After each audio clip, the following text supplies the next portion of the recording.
Pero I think ang daming fake accounts talaga na pro-China, propaganda, tapos kasi eto yun, yung mga nagsusuporta kay Marcoleta 'no, ang kinagalit, "Uy, Ma'am Rose, arigato." Yung nagagalit sa mga nagsabi na, "Uy, Marcoleta, traidor ka." I will stand by what I said na that is just an opinion. Ang opinion po ay, Sir Eduardo, 'di ba ang opinion ko 'yan na ang tingin ko sa'yo. Opinion is ano ang tingin mo sa ibang tao, opinion ko 'yan na siya ay isang traidor. Kasi, Sis Lalaine, hello, bakit traidor ang tingin ko sa'yo?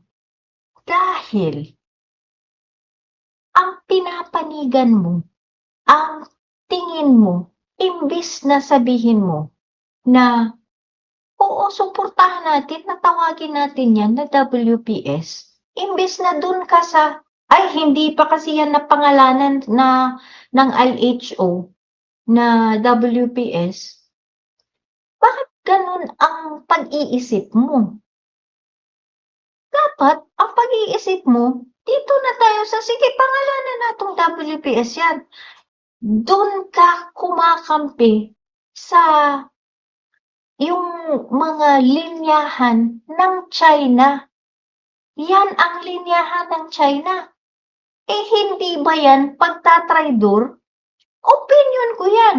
Ngayon, kung ikaw ay hinabla, if this was a time of war and you were charged with treason, yun ang tinatawag na may akusasyon na. Yun ang akusasyon.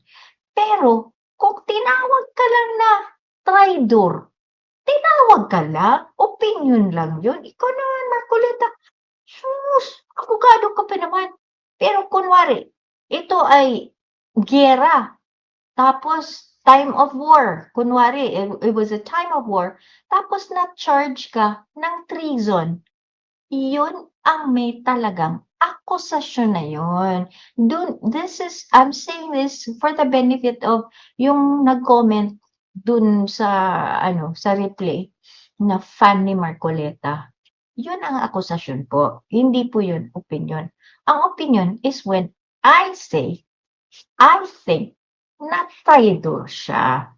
Yun po yun. Kasi he is taking yung linyahan ng mga pro-China. Pro-China thinking na, ay, hindi kasi yan recognized. Makinig kayo. Bitter losers daw, sabi ni Accomplished Clever Angel. Pakinggan nyo yung, dito sa Amerika kasi, pinalitan ni President Donald Trump yung Gulf of Mexico, pinangalanan niyang Gulf of America.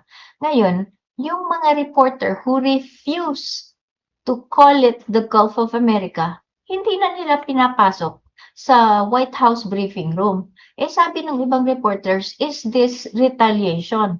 Sabi nung nila, yung nag-conduct ng press conference, I can't remember, I think it's Carolyn Levitt. Sabi niya, no, it's not retaliation. We can pick whoever comes in here. If you refuse to support the president calling it the Gulf of America, then you cannot come in here. Yan precisely, yan ang dapat attitude mo.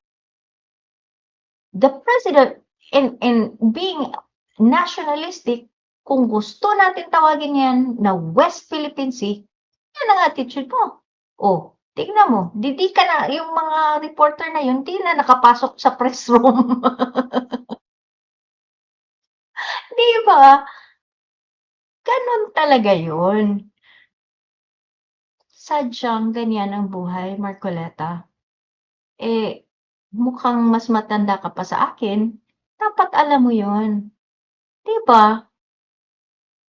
Registered or not, that is what we call it, West Philippine Sea. At mali naman yung sabi mo na wala sa Google. Ginugol namin, lumabas naman sa Wikipedia kung ano yung West Philippine Sea. Sabi ko nga, baka abacus pa yung ginagamit ni Marcoleta or calculator. Siyempre, hindi lalabas yun sa Google. Wala namang Google sa abacus tsaka sa calculator. Marcoleta naman, oh. Kasi yung pambili niya ng, binili niya ng wig, imbis na pambili ng iPad or iPhone, binili yata ng wig. Pasensya na Marcoleta ha. Bumili ka ng smartphone. Diyos ko naman. Oh, Marco wig ka na. Anyway, napaano na yata tayo dito.